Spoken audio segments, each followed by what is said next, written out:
जय हिंद प्यारे दोस्तों। आज के इस वीडियो में हम शैक्षिक मूल्यांकन क्रियात्मक शोध एवं नवाचार विषय का chapter wise mind mapping video करने वाले हैं। इसके पहले हमने समावेशी शिक्षा विषय का माइंड मैप वीडियो बनाया था जो आप लोगों ने काफी पसंद किया और आप लोगों ने कमेंट किया सर शैक्षिक मूल्यांकन विषय का भी इसी प्रकार से वीडियो बना दीजिए जो हमारे लिए काफी महत्वपूर्ण होगा। तो आज हम चैप्टर वाइज शैक्षिक मूल्यांकन विषय के हर एक पॉइंट को कवर करने वाले हैं जो आपके परीक्षा में काफी महत्वपूर्ण साबित होंगे। तो पहला चैप्टर है मापन एवं मूल्यांकन। तो मापन का क्या अर्थ है आइए समझते हैं। मापन का अर्थ होता है किसी वस्तु या उपलब्धि को संख्यात्मक मान प्रदान करना ही क्या कहलाता है, मापन कहलाता है। या कहें मापन का अर्थ है जब हम किसी वस्तु की लंबाई, भार, समय, तापमान को किसी तय इकाई जैसे मीटर, किलोग्राम, सेकेंड, किग्रा की सहायता से मापते हैं तो उसे क्या कहते हैं, मापन कहते हैं। और जिस इकाई में हम मापते हैं इसे क्या कहते हैं, मापन प्रतीक कहते हैं। तो आइए जानते हैं, उदाहरण से समझते हैं। किसी भी पेड़ की लंबाई 10 मीटर है तो 10 क्या है, मात्रात्मक मान है। और मात्रात्मक इकाई जो मात्रात्मक प्रतीक है, मापन प्रतीक है, वो क्या है, मीटर है। और इसमें किसको मापा जा रहा है, संख्या प्रदान किया जा रहा है। और संख्या प्रदान करना ही किसी इकाई को क्या है, मापन है। यहाँ पेड़ की ऊंचाई को मीटर में मापा जा रहा है। और एक बोरी चावल का वजन 50 किग्रा है या किलोग्राम है। तो यहाँ पर किलोग्राम वजन का क्या है, मात्रक है। बात समझ में है। तो आइए अब हम मापन की परिभाषा को जानते हैं जो आप लोगों के लिए काफी महत्वपूर्ण है। तो रास के अनुसार मापन की परिभाषा, मापन एक परिणामीकरण की प्रक्रिया है। मापन क्या है, एक परिणामीकरण की प्रक्रिया है। स्टीवंस के अनुसार सबसे बेहतर जो मापन की परिभाषा दिया है वो किसने दिया है, स्टीवंस ने दिया है। और मापन के जो स्तर बताए हैं वो किसने बताया था, स्टीवंस ने ही बताया था। किसी निश्चित स्वीकृत नियमों के अनुसार पदार्थों को अंक या संख्या प्रदान करने की प्रक्रिया क्या कहलाती है, मापन कहलाती है। किसी निश्चित स्वीकृत, जैसे दूरी किसमें मापी जाती है, उसका स्वीकृत नियम क्या है, मीटर है। और समय किसमें मापा जाता है, सेकंड में। स्वीकृत नियमों के अनुसार जब अंक प्रदान किया जाता है 10 सेकंड, 10 मीटर, 5 किलोमीटर, ये सभी क्या है, स्वीकृत नियमों के अनुसार संख्या प्रदान करने की प्रक्रिया क्या कहलाती है, मापन कहलाती है। जेपी गिलफोर्ड कहते हैं कि निश्चित नियमों के अनुसार वस्तुओं या घटनाओं को अंक प्रदान करना ही क्या कहलाता है, मापन कहलाता है। यह तीनों परिभाषाएं काफी इंपॉर्टेंट हैं। अब जानते हैं कि मापन के तत्व और अंग कौन कौन से हैं। पहला है मापनकर्ता, जो मापन करता है। और दूसरा है वस्तु, प्राणी, क्रिया, जिसका मापन किया जाता है। और तीसरा जिस विधि का उपयोग करके, उपकरण का उपयोग करके मापन किया जाता है। यही तीन तत्व होते हैं या तीन अंग होते हैं मापन के।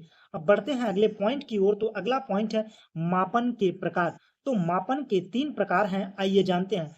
पहला है निरपेक्ष मापन। निरपेक्ष मापन में क्या होता है, भौतिक परम शून्य मापों को मापा जाता है। मतलब शून्य से लेकर जो चीजें शून्य हो सकती हैं उसको मापना क्या होता है, जो धनात्मक और ऋणात्मक दोनों की बात करें।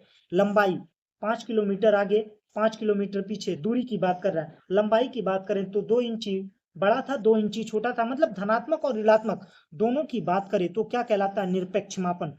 सामान्यीकृत मापन, दूसरों से तुलना करके परीक्षा में, जैसे उसका रैंक कितना है, मापन के आधार क्या है, उसका रैंक कितना है, चौथे रैंक पर है, दूसरे रैंक पर है, पहले रैंक पर, मतलब तुलना करने की बात करें तो क्या है, सामान्यीकृत मापन। तीसरा है इंसेंटिव मापन, स्वयं से तुलना आधारित। बालक को समस्या दे दी जाए, जैसे आपको कहा जाए कि मम्मी पापा में आपको कौन सबसे ज्यादा पसंद है, तो आप कंफ्यूज हो जाएंगे। आप लोगों के सामने समस्या हो गई कि मम्मी को बोलें कि पापा को, नंबर प्रदान करना है, 1 नंबर और 2 नंबर, 1 नंबर मम्मी को देंगे या 2 नंबर। तो आप कंफ्यूजन में फंस गए। और जब इस समस्या को हल किया जाता है, मापन किया जाता है, जब वह इस समस्या को अरेंज में लगाता है तो क्या कहलाता है, इंसेंटिव मापन कहलाता है। तो यह दोनों तीनों मापन को ध्यान में रखिएगा। अब बढ़ते हैं अगले पॉइंट की ओर। तो अगला पॉइंट है शैक्षिक मापन किसे कहते हैं। यह सभी पॉइंट परीक्षा में पूछे गए हैं।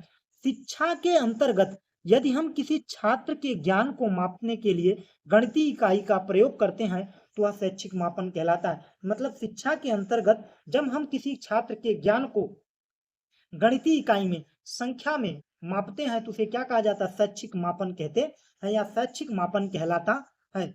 यह वह प्रक्रिया है जिसमें व्यक्ति के गुणों का मापन मात्रा के रूप में किया जाता है। इसका उद्देश्य बच्चों की उपलब्धि के द्वारा अर्जित ज्ञान कौशल को मात्रा का पता लगाना होता है, मतलब उसने कितना ज्ञान और कौशल अर्जित किया है।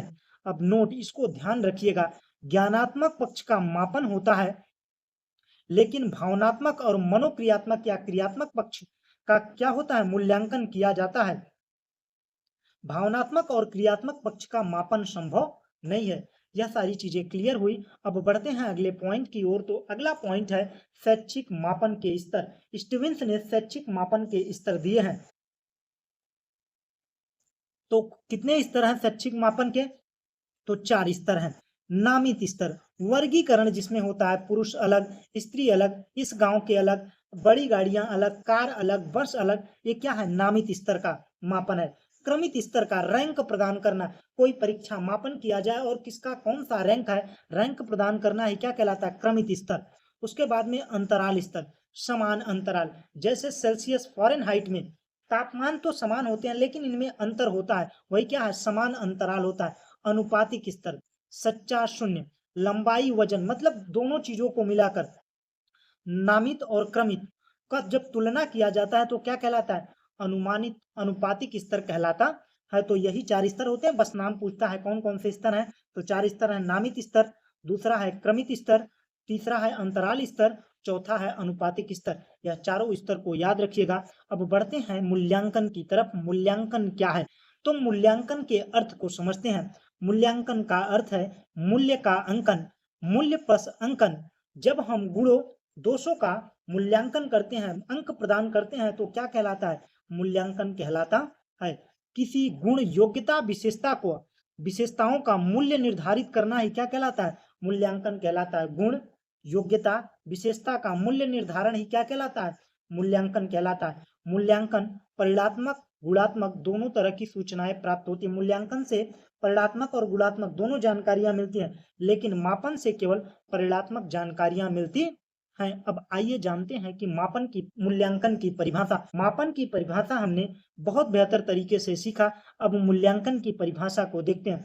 मूल्यांकन वह प्रक्रिया है जिसके द्वारा शिक्षक एवं छात्र यह निर्णय करते हैं कि शिक्षण लक्ष्यों को प्राप्त किया जा रहा है या नहीं। यह क्रॉनबैक की परिभाषा है जो काफी मूल्यांकन को प्रदर्शित करता है और सबसे बेहतरीन और सबसे इम्पोर्टेंट है, क्योंकि यह बहुविकल्पी में, अति लघुत्तरी में यह काफी जगहों पर पूछा गया है। कोठारी आयोग के अनुसार मूल्यांकन एक क्रमित स्तर प्रक्रिया है। यह संपूर्ण शिक्षा प्रणाली का एक अभिन्न अंग है। यह शिक्षण लक्ष्यों के घनिष्ठ रूप से संबंधित है। शिक्षण लक्ष्यों से घनिष्ठ रूप से संबंधित है।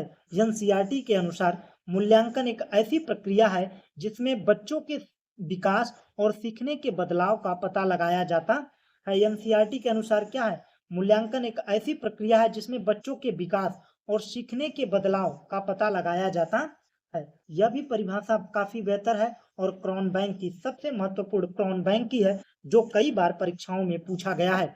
अब बढ़ते हैं अगले प्रश्न की ओर, तो अगले पॉइंट की ओर। तो अगला पॉइंट है मूल्यांकन की विशेषता। मूल्यांकन की क्या क्या विशेषताएं हैं? जब मूल्यांकन का मापन और मूल्यांकन का अंतर लिखेंगे तो वहां पर इसका प्रयोग कर सकते हैं। तो मूल्यांकन एक क्रमबद्ध और व्यापक प्रक्रिया है। मूल्यांकन कैसी है? क्रमबद्ध और व्यापक प्रक्रिया है। यह लगातार लगातार या सतत प्रक्रिया है कहा जाता है ना। मूल्यांकन क्या है? एक सतत प्रक्रिया है। मूल्यांकन उद्देश्य केंद्रित होता है। मूल्यांकन कैसा होता है? उद्देश्य केंद्रित होता है। यह संपूर्ण शिक्षा प्रणाली का एक अभिन्न अंग है। मूल्यांकन प्रक्रिया का केंद्र बिंदु बच्चा या विद्यार्थी होता है। अब बात करते हैं शैक्षिक मूल्यांकन की। तो शैक्षिक मूल्यांकन की एम.एन. डंडेकर के अनुसार मूल्यांकन एक व्यवस्थित प्रक्रिया है। मूल्यांकन कैसी है? व्यवस्थित प्रक्रिया है जो यह निर्धारित करती है कि विद्यार्थी किस सीमा तक शैक्षिक उद्देश्यों को प्राप्त करने में सक्षम रहा है। मतलब शैक्षिक उद्देश्यों को, जो पढ़ाई मैंने उद्देश्य के लिए कराया है, वह कहाँ तक, किस सीमा तक उसको सीख पाया है, इसका निर्धारण ही क्या है? शैक्षिक मूल्यांकन है। सामान्य परिभाषा शैक्षिक मूल्यांकन की करें तो जब मापन द्वारा प्राप्त आंकड़ों का विश्लेषण करके शिक्षा की उपयोगिता, गुणवत्ता, परिणाम का निर्णय किया जाता है तो वह क्या कहलाता है? शैक्षिक मूल्यांकन कहलाता है। शैक्षिक मूल्यांकन समझ में आया। अब बात करते हैं शैक्षिक मूल्यांकन में बच्चों के ज्ञानात्मक, भावनात्मक और मनोक्रियात्मक तीनों पक्षों का मापन किया जाता है। मापन में केवल ज्ञानात्मक पक्ष का मापन किया जाता है, लेकिन शैक्षिक मूल्यांकन में तीनों पक्षों को ध्यान में रखा जाता है। अब बढ़ते हैं अगले पॉइंट की ओर। तो अगला पॉइंट है शैक्षिक मूल्यांकन की प्रक्रिया। तो जॉन डीबी के अनुसार शैक्षिक मूल्यांकन की त्रिमुखी प्रक्रिया है, तीन मुखी प्रक्रिया है। जैसे त्रिध्रुवी प्रक्रिया आपने फर्स्ट सेमेस्टर में पढ़ा था, शिक्षक, पाठ्यक्रम, विद्यार्थी। और उसी प्रकार से मूल्यांकन में भी इन्होंने त्रिमुखी प्रक्रिया दिया है। शिक्षण उद्देश्य, पहला क्या है? शिक्षण उद्देश्य। दूसरा क्या है? अधिगम अनुभव। और तीसरा क्या है? मूल्यांकन के उपकरण। यह तीन क्या है? तीन अंग है। त्रिध्रुवी प्रक्रिया, त्रिमुखी प्रक्रिया में तीन बिंदु यही है। बात समझ में आई? अब बढ़ते हैं अगले पॉइंट की ओर जो काफी इंपॉर्टेंट है, मापन एवं मूल्यांकन में अंतर। अगर आप लोगों ने यहाँ तक वीडियो देखा है और वीडियो अच्छा लग रहा है तो वीडियो को लाइक करिए, अपने ग्रुप में शेयर कर दीजिए, और चैनल पर पहली बार आए हैं तो चैनल को सब्सक्राइब कर लीजिए। हम आप लोगों के लिए यह माइंड मैप वीडियो ला रहे हैं। इसके अलावा हम हर एक विषय का एक बेहतर मॉडल पेपर कराए हैं। हम उन प्रश्नों को सिलेक्ट करके कराए हैं जो परीक्षा में कई बार पूछे गए हैं। तो सबसे पहले मापन को जानते हैं, फिर दूसरी तरफ मूल्यांकन को जानते हैं। मापन का क्षेत्र संकुचित है। मापन का क्षेत्र कैसा है? संकुचित है। वहीं पर मूल्यांकन की बात करें तो मूल्यांकन का क्षेत्र कैसा है? व्यापक है। मापन किसी भी बच्चे के संबंध में स्पष्ट धारणा व्यक्त नहीं कर पाता है, क्योंकि मापन केवल संज्ञानात्मक पक्ष को देखता है, लेकिन मूल्यांकन संज्ञानात्मक पक्ष के साथ साथ में शैक्षिक पक्षों को भी देखता है। इसलिए मापन क्या करता है? बच्चों के संबंधों को स्पष्ट अवधारणाओं को व्यक्त करता है। हम मापन और मूल्यांकन दोनों का अंतर कर रहे हैं, साथ में ध्यान दीजिएगा। मापन से अधिक धन और श्रम की आवश्यकता नहीं होती है। मापन में क्या होता है? अधिक धन भी नहीं लगता और श्रम की अधिक आवश्यकता नहीं होती, क्योंकि यह पाठ्यक्रम उद्देशित होता है, पाठ्यक्रम केंद्रित होता है। और जो मूल्यांकन होता है वो कैसा होता है? इसमें धन भी अधिक लगता है, श्रम भी अधिक लगता है और समय भी अधिक लगता है। मापन जो है यह पाठ्य वस्तु केंद्रित है, और जो मूल्यांकन है यह उद्देश्य केंद्रित होता है। मापन शिक्षा का एक अभिन्न अंग नहीं भी हो सकता है। मापन जो है वह शिक्षा का अभिन्न अंग नहीं हो सकता है, लेकिन जो मूल्यांकन है वह शिक्षा का अभिन्न अंग है। मापन किसी भी समय किया जा सकता है। मापन कैसा होता है? संख्यानात्मक होता है। मापन केवल संख्यानात्मक होता है। जो मूल्यांकन होता है गुणात्मक और संख्यानात्मक दोनों होता है। मैंने वही बताना, व्यापक होता है। यह संबंधों को अवधारणाओं में बनाई जाती, मूल्यांकन के द्वारा बच्चों के संबंध में स्पष्ट अवधारणाएं बनाई जाती हैं। अधिक धन और श्रम की आवश्यकता होती है। मूल्यांकन उद्देश्य केंद्रित होता है और यह मूल्यांकन शिक्षा का अभिन्न अंग है। मापन समय मूल्यांकन जो है मापन के बाद किया जाता है, पहले मापन किया जाता है, मापन में ही मूल्यांकन है। बढ़ते हैं। मूल्यांकन जो है संख्यानात्मक गुणात्मक दोनों प्रकार का होता है। अब बढ़ते हैं अगले पॉइंट की ओर जो काफी इंपॉर्टेंट है, मूल्यांकन की आवश्यकता एवं महत्व बताइए। तो आइए सामान्य महत्व जानते हैं जो काफी महत्वपूर्ण है। मापन एवं मूल्यांकन शिक्षा प्रक्रिया की क्या है? धुरी है। यह सभी शैक्षिक क्रियाएं, उद्देश्य, शिक्षण विधियों, अधिगम, बच्चे और अध्यापक का हर स्तर पर निरंतर मूल्यांकन करते हैं। जो मापन और मूल्यांकन की प्रक्रिया है यह क्या करते हैं? बच्चों का निर्धारण करते हैं कि शिक्षण उद्देश्यों को प्राप्त किया जा रहा है कि नहीं, शिक्षण विधियां जो अप्लाई हो रही हैं वो कहाँ तक कारगर हैं, अधिगम उनका कहाँ तक पहुंचा है, बच्चे जो पढ़ाया जा रहा है वो कहाँ तक सीख पाए हैं, वो खुद का मूल्यांकन करते हैं। अध्यापक खुद का मूल्यांकन करते हैं कि जो जिस प्रकार से हम पढ़ा रहे हैं बच्चों के लिए बेहतर साबित है कि नहीं, रुचि ले रहे हैं कि नहीं। यह सभी पॉइंट क्या है? मापन मूल्यांकन के आवश्यकताएं हैं। इसके द्वारा अध्यापक अपनी शिक्षण विधियां और शिक्षण योजनाओं की उपयोगिता के बारे में जान पाते हैं। मैंने वही बात कही ना, आवश्यकता अनुसार परिवर्तन कर सकते हैं। इससे यह भी पता चलता है कि बच्चे ने विषय में कितना सीखा है।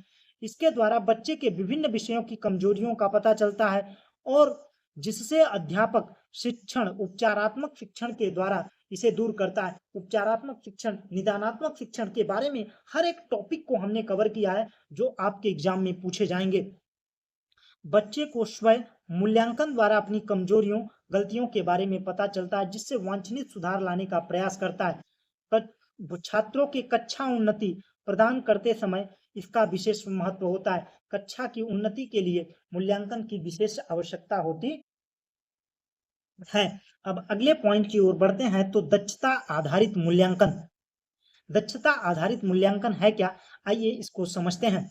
जब किसी कक्षा में विद्यार्थी की उस स्तर की न्यूनतम जानकारी या योग्यता का आकलन किया जाता है, तो उस कक्षा के लिए आवश्यक मानी जाती है, तो वही उसका क्या है? दक्षता आधारित मूल्यांकन है। उदाहरण से आइए समझते हैं। जैसे किसी छात्र का मूल्यांकन किया जाए, तो कक्षा 2 में है, तो बच्चे को सरल वाक्य मेरा नाम अजय है पढ़ना आना चाहिए। ये क्या है? सबसे न्यूनतम जानकारी है, सबसे न्यूनतम दक्षता है। कम से कम बच्चे को इतना आना चाहिए। यही जो मूल्यांकन है, यही क्या है? दक्षता आधारित मूल्यांकन है। जैसे कक्षा 4 के बच्चे को 10 तक पढ़ना आना चाहिए। ये क्या है? सबसे न्यूनतम स्तर है। आइए दक्षता आधारित के बारे में और सरल तरीके से समझने का प्रयास करते हैं। दक्षता आधारित मूल्यांकन को सफल बनाने के लिए मूल्यांकन का प्रयोग किया जाता है। पहला है सतत मूल्यांकन। सतत मूल्यांकन का मतलब है कंटिन्यूअस। कक्षाएं चल रही हैं, पढ़ाई चल रही है, उसके साथ ही बच्चे का बार बार मूल्यांकन करना ही क्या कहलाता है? सतत मूल्यांकन कहलाता है। व्यापक मूल्यांकन का मतलब है शैक्षिक मूल्यांकन के साथ में शैक्षिक चीजों का भी मूल्यांकन करना, उसके भाव, रुचियों, उसके खेल, जो कौशल हैं, उन सभी का मूल्यांकन करना ही क्या कहलाता है? व्यापक मूल्यांकन कहलाता है। मतलब शैक्षिक मूल्यांकन के साथ साथ भावनात्मक, क्रियात्मक मूल्यांकन करना ही क्या है? व्यापक मूल्यांकन है। आइए जानते हैं कि सतत मूल्यांकन है क्या। सतत मूल्यांकन एक ऐसी प्रक्रिया है जो सीखने सिखाने के साथ चलती है। सतत मूल्यांकन क्या है? एक ऐसी प्रक्रिया है जो कक्षा के पढ़ाने के साथ साथ चलती है। साल में 1 या 2 बार परीक्षा लेने की बजाय बच्चे की हर गतिविधि, भागीदारी, सीखने की गति, प्रगति का निरंतर आकलन करना ही क्या है? सतत मूल्यांकन है। जैसे आपसे पूछ लिया कि मापन की परिभाषा आप लोगों को याद हुई कि नहीं? मापन की परिभाषा बताओ। मापन मात्रात्मक है या गुणात्मक है? तो जो इस तरीके की चीजें मैं पूछ रहा हूं, तो क्या है? सतत मूल्यांकन है। पढ़ाने के साथ साथ मैं पीछे की जानकारियों को आपका अंकन मूल्यांकन करते चल रहा हूं, मापन करते चल रहा हूं कि आप लोग कितना सीख रहे हैं। यही क्या है? सतत मूल्यांकन है। सतत मूल्यांकन।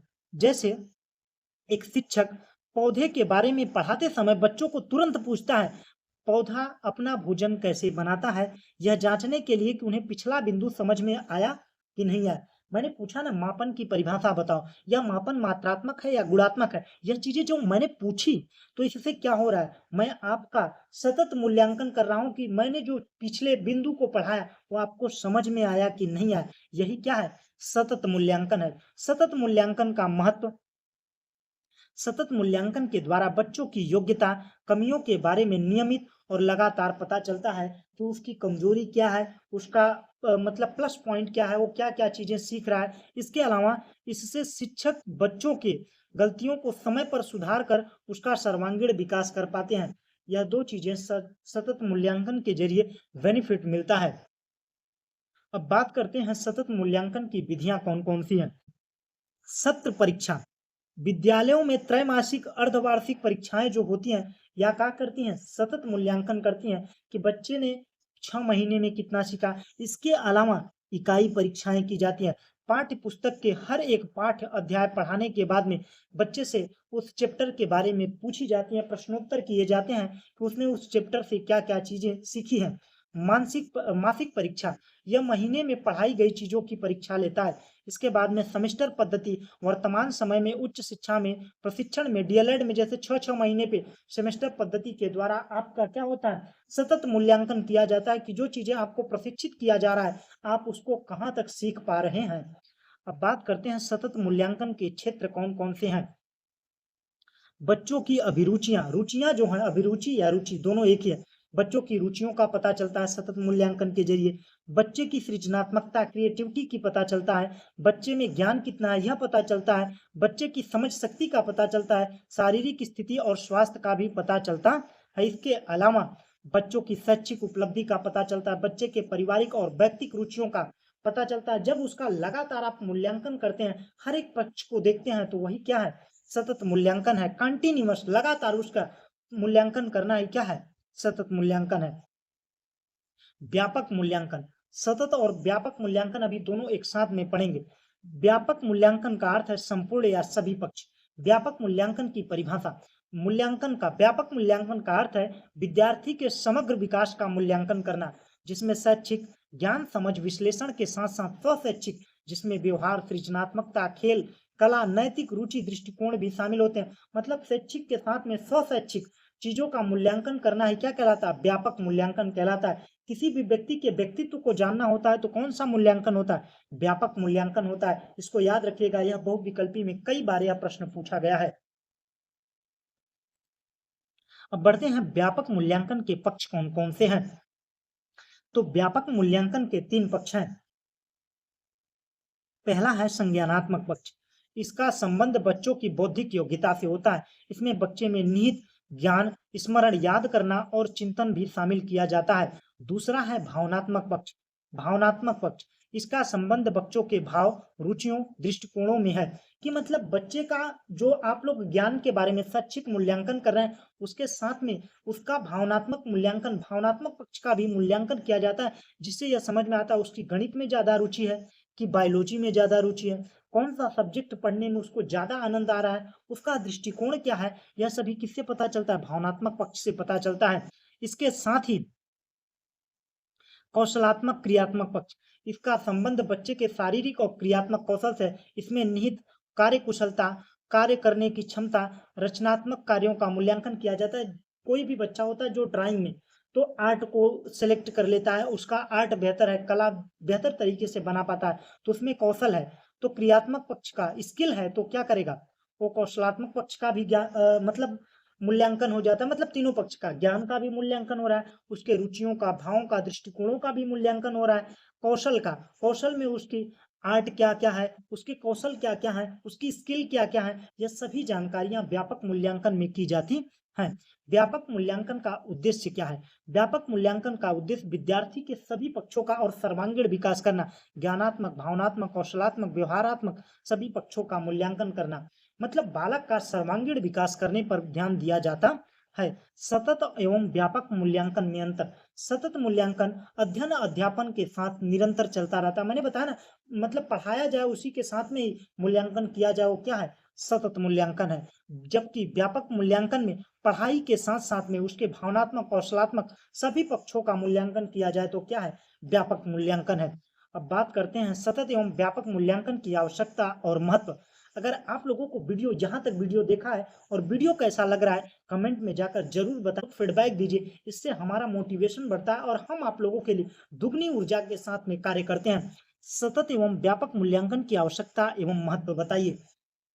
तो बच्चों को नियमित और समय पर कार्य करने के लिए प्रेरित करता है कौन, सतत मूल्यांकन। जैसे बच्चे के गृह कार्य और कक्षा कार्य का मूल्यांकन करने के लिए क्या करते हैं, सतत और व्यापक मूल्यांकन होता है। बच्चे को सीखने संबंधी कठिनाइयों का निदान करने के लिए सतत एवं व्यापक मूल्यांकन होता है। बच्चे की परीक्षा के तनाव मुक्त करने के लिए सतत एवं व्यापक मूल्यांकन होता है कि हमें क्या क्या चीजें आती हैं, यह बच्चा जान पाता है। इसके अलावा मूल्यांकन के द्वारा बच्चों को अपनी शक्तियों और कमजोरियों का पता चलता है। शिक्षक के लिए क्यों मूल्यांकन आवश्यक है, शिक्षक जो शिक्षण विधि अप्लाई कर रहा है वो कहाँ तक कारगर है, बच्चों को वो शिक्षण विधि बेहतर लग रही है कि नहीं लग रही है, केवल उनको पसंद आ रहा है वो पढ़ाए चले जा रहे हैं। क्योंकि आज की जो शिक्षा है वो बाल केंद्रित है, बालक को ध्यान में रखना होगा, आपको अपनी रुचियों को ध्यान में नहीं रखना होगा। इसीलिए हम आप लोगों की रुचियों को ध्यान में रखते हुए आपको बेहतर कंटेंट देने का प्रयास कर रहे हैं।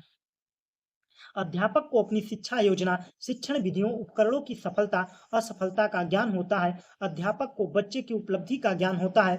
इसके साथ ही शिक्षक को यह पता चलता है कि शिक्षक शिक्षा लक्ष्यों को प्राप्त कर रहे हैं या नहीं कर रहे हैं। छात्रों के लिए मूल्यांकन क्यों आवश्यक है, छात्रों को अपनी अच्छाई कमियों की प्रगति का पता चलता है। बच्चों में स्पर्धा की भावना का उदय होता है। बच्चों में आत्मविश्वास आत्मसंतोष गुणों का विकास होता है। इसके अलावा सबसे इम्पोर्टेंट परीक्षण एवं मापन में अंतर। तो परीक्षण जो है वो संकुचित है। परीक्षण के द्वारा व्यक्ति के विषय में ज्ञान प्राप्त होता है। परीक्षण के प्रयोग से स्वयं उपकरण के रूप में करते हैं, परीक्षण का प्रयोग स्वयं उपकरण के रूप में करते हैं। परीक्षण का संबंध मानसिक और मनोवैज्ञानिक गुणों से होता है। परीक्षण के पदों को मानवीकृत करके प्रयोग में लाया जाता है। अब बात करते हैं मापन की। तो मापन का जो क्षेत्र होता है वो व्यापक होता है। मापन में किसी भी प्रश्न उत्तर को देने का प्रयास होता है। मापन में भौतिक और मानसिक दोनों प्रकार के उपकरणों की आवश्यकता होती है। मापन का संबंध भौतिक गुणों से होता है। मापन में वस्तुओं को नियमों के अनुसार संख्या प्रदान किया जाता है। अब अगला चैप्टर है चौथा चैप्टर, मूल्यांकन के पक्ष, जो काफी इंपॉर्टेंट है। आइए जानते हैं। तो मूल्यांकन का पक्ष, शिक्षा का अंतिम उद्देश्य बच्चों के व्यवहार में परिवर्तन लाना। मूल्यांकन प्रक्रिया को नए रूप में देने का श्रेय डॉक्टर बी.एस. ब्लूम को जाता है। ब्लूम ने ही शैक्षिक उद्देश्यों को 3 पक्षों में बांटा है। पहला क्या है? संज्ञानात्मक पक्ष। दूसरा क्या है? भावनात्मक पक्ष। तीसरा क्या है? क्रियात्मक पक्ष। यह 3 पक्षों को किसने बांटा था? ब्लूम ने बांटा था। और आइए जानते हैं कि संज्ञानात्मक पक्ष है क्या। जो वो आपने ऊपर पढ़ा वही है। यह बच्चे के यह पक्ष बच्चों के बौद्धिक क्षमताओं, समझ, विश्लेषण और समस्याओं के समाधान से संबंधित है। ब्लूम ने 1956 में संज्ञानात्मक पक्ष को 6 स्तर में वर्गीकृत किया था और यह काफी इंपॉर्टेंट है, इसको ध्यान में रखिएगा। पहला है ज्ञान। पहला क्या है? ज्ञान। स्मृति और तथ्यों को याद रखने की क्षमता संज्ञानात्मक पक्ष में होता है। भारत की राजधानी कहाँ है? यह क्या है? ज्ञान का है, संज्ञानात्मक पक्ष का पहला। और दूसरा क्या है? बोध। सीखे गए ज्ञान को समझना, अपने शब्दों में व्यक्त करना। मैंने कहा कोई भी जानकारी दी, जैसे मापन की मैंने परिभाषा समझा दी और आप अपने मन से उसका मतलब परिभाषा लिख रहे हैं, तो क्या है? बोध है। आपको समझ में आ गया, अपने शब्दों में समझाओ कि जल चक्र क्या है, यही क्या है? बोध है। बोध के बाद में क्या है? अनुप्रयोग है। सीखे गए सिद्धांतों का प्रयोग नई परिस्थितियों में करना। मैंने जो चीजें सिखाई है, जैसे लाभ हानि का सूत्र लगाकर किसी वस्तु के मुनाफे का हिसाब लगाना होता है, तो उसको आप घर पर आकर लाभ हानि के गुणा का तुलना कर रहे हैं, मतलब उससे जो आपने सिद्धांत सीखा उसका प्रयोग कर रहे हैं, वही क्या है? अनुप्रयोग है। अनुप्रयोग क्या है? ज्ञान, बोध, अनुप्रयोग। और उसके बाद में चौथा क्या है? विश्लेषण। किसी भी विषय को बांट कर पढ़ना या समझाना। जैसे आपको पेड़ के बारे में पढ़ाना है, तो सबसे पहले पेड़ को बता देंगे, फिर उसके हर एक पार्ट को पढ़ाएंगे। यही क्या है? विश्लेषण है। मतलब हर चीज को बांट बांट कर पढ़ाना, जिससे बड़े ही आसानी से समझ में आ जाए। और संश्लेषण। संश्लेषण का अर्थ है विभिन्न विचारों को एक नई रचना में, योजना में जोड़ना। हर एक छोटी छोटी चीजों को जोड़कर एक बड़ा चीज बना देना। जैसे प्रदूषण को रोकने के लिए नई नई योजना तैयार करना, ये क्या है? संश्लेषण विधि है। इसके बाद में छठवां क्या है? मूल्यांकन है। किसी भी विषय का निर्णय मूल्यांकन करना। 6 क्या है? ज्ञान, बोध, अनुप्रयोग। ज्ञान, बोध, अनुप्रयोग और क्या है? विश्लेषण, संश्लेषण, मूल्यांकन। संज्ञानात्मक पक्ष को यह 6 भागों में बांटा गया है। कितने भागों में? 6 भागों में। देखिए, संज्ञानात्मक पक्ष को कितने स्तर में बांटा गया? 6 स्तर। कौन कौन से हैं? सारी चीजें मैंने बता दी। अब बात करते हैं भावनात्मक पक्ष की। भावनात्मक पक्ष में, इस पक्ष में छात्र की रुचि, अभिरुचि, मूल्यों, भावनाओं से जुड़ा होता है। इसका वर्गीकृत क्राथवल, ब्लूम और मासिया ने 1964 में किया था। कुल मिलाकर ब्लूम ने किया था, ऐसे समझिए। पहला क्या है? रिसीविंग, आग्रहण। किसी विषय के प्रति जागरूकता या ध्यान देना। छात्र शिक्षक की बात ध्यान से सुनता है, पहला हुआ। दूसरा क्या है? भावनात्मक पक्ष को अगर समझना है, जो बांटा है इसमें कि अनुक्रिया, रिस्पॉन्स। किसी कार्य को रुचि लेकर भाग लेना और प्रतिक्रिया देना। प्रश्न पूछे जाने पर उत्तर देना। इससे क्या होता है? रुचियों का पता चलता है। अनुमूल्यन, अनमूल्यन, मूल्य देने वाली किसी भी विचार को अपनाने की प्रक्रिया। बालक पर्यावरण स्वच्छ रखने का निर्णय लेता है। उसके बाद में संगठन या व्यवस्थापन जिसे कहते हैं। विभिन्न मूल्यों का समन्वय और प्राथमिकता निर्धारण करना। सफाई समय पालन दोनों मूल्यों का एक ही साथ अपनाना। एकीकरण का मतलब है कि किसी मूल्य का चरित्र का हिस्सा बन जाना। जैसे छात्र पर्यावरण संरक्षण को जीवन का हिस्सा बना लेता है। अब बात करते हैं कौशलात्मक पक्ष की। आपको कुछ याद नहीं रखने, आपको सिर्फ इतना याद रखना है। जैसे संज्ञानात्मक पक्ष की बात करता है, तो संज्ञानात्मक पक्ष को कितने भागों में बांटा गया था? 6। कौन कौन से भाग हैं? पहला है ज्ञान, दूसरा है बोध, तीसरा है अनुप्रयोग, चौथा है विश्लेषण, पांचवा है संश्लेषण और छठवां है मूल्यांकन। यह 6 प्रकार के होते हैं, 6 स्तर होते हैं संज्ञानात्मक पक्ष के। इसी प्रकार से भावनात्मक पक्ष का याद रखना है। और कौशलात्मक पक्ष की बात करें तो कौशलात्मक पक्ष में कौन कौन से हैं? शारीरिक और मोटर कौशल, स्किल की बात कितने होती है, कौशलात्मक पक्ष में होती है। इसके बारे में ई.जे. सिम्पसन ने वर्गीकृत किया था। वर्गीकरण में क्या है, उत्तेजना, किसी भी क्रिया की शुरुआत के लिए प्रेरणा प्राप्त होता है। शिक्षक को देखकर बच्चा गेंद फेंकने की नकल करता है, यह क्या है, उत्तेजना है। अब दूसरा क्या है, गत्यात्मक क्रिया है, गत्यात्मक क्रिया है। तीसरा क्या है, नियंत्रण है। चौथा क्या है, सह समायोजन है। पांचवा क्या है, सभी पॉइंट को ध्यान में रखिएगा, स्वाभाविकरण है। यह 5 स्तर किसके होते हैं, क्रियात्मक शोध के होते हैं। क्रियात्मक शोध, भावना, क्रियात्मक पक्ष, भावनात्मक पक्ष और संज्ञानात्मक पक्ष। मैंने तीनों पक्षों को क्लियर किया है और तीनों पक्षों को मतलब कितने भागों में बांटा गया है इसको याद रखिएगा। अब बात करते हैं मूल्यांकन के अन्य पक्ष के बारे में, जो आपको सीधे परिभाषा पूछ लिया जाता है। तो कौन कौन से हैं, संज्ञान सहगामी पक्ष, ज्ञान के साथ साथ भावनात्मक और कौशलात्मक पक्ष का संयुक्त अध्ययन ही क्या है, सहज्ञान सहगामी पक्ष होता है। युग्म मूल्यांकन क्या है, एक छात्र दूसरे के कार्यों का मूल्यांकन करता है। जैसे कि आपको दो चीजें आती हैं, एक ही कक्षा में कह दिया जाए कि आप किताब पढ़ो और यह बच्चा सही पढ़ रहा है कि नहीं पढ़ रहा है तुम देख के बताओ, फिर इसको बोलेंगे तुम किताब पढ़ो, इसने क्या गलती पढ़ा है यह देख के बताओ, यही क्या है, युग्म मूल्यांकन है, दोनों का साथ साथ। सामाजिक कौशल की बात करें तो सामाजिक कौशल क्या है, यह मूल्यांकन करता है कि छात्र समाज और समूह में कैसा व्यवहार करता है, समूह कार्यों में सहयोग और सम्मान का भाव। यांत्रिक कौशल क्या है, यांत्रिक कौशल तकनीकी यंत्रों का उपयोग में दक्षता का मापन करना ही क्या है, यांत्रिक कौशल है। किसी भी चीज को बेहतर तरीके से करने लगना ही क्या कहलाता है, कौशल कहलाता है। कंप्यूटर उपकरण का संचालन का ज्ञान क्या कहलाता है, एक कौशल कहलाता है। गणितीय कौशल किसे कहते हैं, शुद्धता से गणना करने और तार्किक रूप से सोचने की क्षमता क्या कहलाती है, गणितीय कौशल कहलाती है। दैनिक जीवन में जोड़ घटाव कर पाना ये क्या है, गणितीय कौशल है। भाषाई कौशल क्या है, सुनना, बोलना, पढ़ना, लिखना, ये चारों प्रमुख कौशलों का मूल्यांकन है। यह चारों चीजें आपको आ रही हैं तो आपको भाषाई कौशल बेहतर है। बढ़ते हैं अगले पॉइंट की ओर। तो अगला चैप्टर है मूल्यांकन के प्रकार, और ये अगला वीडियो हम पार्ट 2 में करने वाले हैं। इसके आगे की चीजों को पार्ट 2 में करने वाले हैं। अगर आप लोगों को वीडियो अच्छा लगा तो वीडियो को लाइक कर दीजिए, दोस्तों के साथ अपने ग्रुप में शेयर कर दीजिए, और चैनल पर नए हो तो चैनल को सब्सक्राइब कर लीजिए। इसी प्रकार से अगले चैप्टर का भी हम माइंड मैपिंग वीडियो प्रोवाइड करेंगे जो आप लोगों के लिए काफी लाभकारी होगा। थैंक्स फॉर वॉचिंग, जय हिंद।